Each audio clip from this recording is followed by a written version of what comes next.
Genèse 38. À la même époque, Juda se sépara de ses frères et alla vivre près d'un habitant d'Adoulam nommé Hira. Il vit là la fille d'un Cananéen nommé Shua. Il l'épousa et s'unit à elle. Elle devint enceinte et lui donna un fils. Il l'appela Er. Elle devint encore enceinte et mit au monde un fils qu'elle appela Onan. Elle eut encore un fils qu'elle appela Shéla. Quand sa femme accoucha du troisième, Juda se trouvait à Kézib. Juda prit pour Er, son premier-né, une femme nommée Tamar. Jugeant Er mauvais, l'Éternel le fit mourir.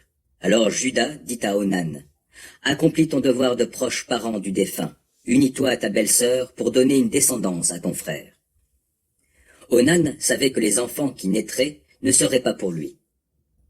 Chaque fois qu'il avait des rapports avec sa belle-sœur, il laissait tomber sa semence à terre pour éviter de donner une descendance à son frère.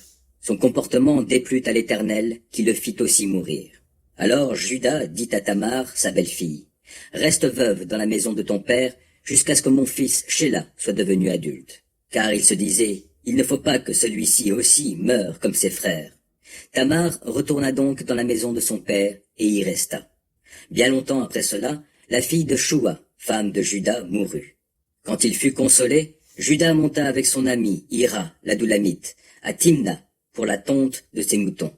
Quelqu'un en informa Tamar en lui disant, « Voici, ton beau-père monte à Timna pour la tonte de ses moutons. » Alors, elle ôta ses habits de veuve, se couvrit le visage d'un voile et, ainsi déguisée, s'assit au carrefour d'Énaïm, sur la route de Timna, car elle voyait bien que Shéla était devenu adulte sans qu'on le lui ait donné pour mari. Juda aperçut cette femme et la prit pour une prostituée, car elle avait le visage voilé.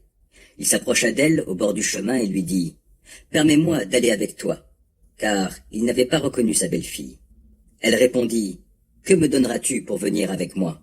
Je te ferai apporter un chevreau du troupeau, lui dit-il. »« D'accord, répondit-elle, à condition que tu me donnes un gage, jusqu'à ce que tu l'envoies. »« Quel gage veux-tu que je te donne? »« Ton cachet, le cordon qui le tient et le bâton que tu as en main. » Il les lui remit et s'unit à elle, et elle devint enceinte. Elle se leva et partit. Elle ôta son voile et remit ses habits de veuve. Juda chargea son ami, l'Adoulamite, d'apporter le chevreau à cette femme et de retirer les gages qu'il lui avait donnés. Mais celle-ci resta introuvable. Hira interrogea les hommes de l'endroit. « Où est cette prostituée sacrée qui se tenait sur le chemin à Énaïm ?» Ils lui répondirent, « Il n'y a jamais eu de prostituée sacrée à cet endroit. » Ils revindirent à Juda, « Je ne l'ai pas trouvée, et les gens de là-bas ont même affirmé qu'il n'y a jamais eu de prostituée sacrée à cet endroit. » Alors Juda s'écria, « Qu'elle garde ce qu'elle a, ne nous rendons pas ridicules. Quoi qu'il arrive, moi j'ai envoyé ce chevreau, et toi, tu n'as pas retrouvé cette femme. » Environ 3 mois après cela, on vint dire à Juda, « Tamar, ta belle-fille, s'est prostituée, et même, la voilà enceinte suite à cela.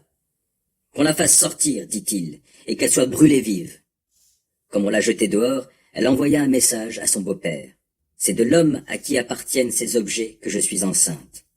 Reconnais, je te prie, à qui sont ce cachet, ces cordons et ce bâton. » Juda les reconnut et s'écria, « Elle est plus juste que moi. Elle a fait cela parce que je ne l'ai pas donnée pour femme à mon fils Shéla. » Il ne s'unit plus jamais à elle. Quand vint le moment de la naissance, il s'avéra qu'elle portait des jumeaux. Pendant l'accouchement, l'un d'eux présenta une main.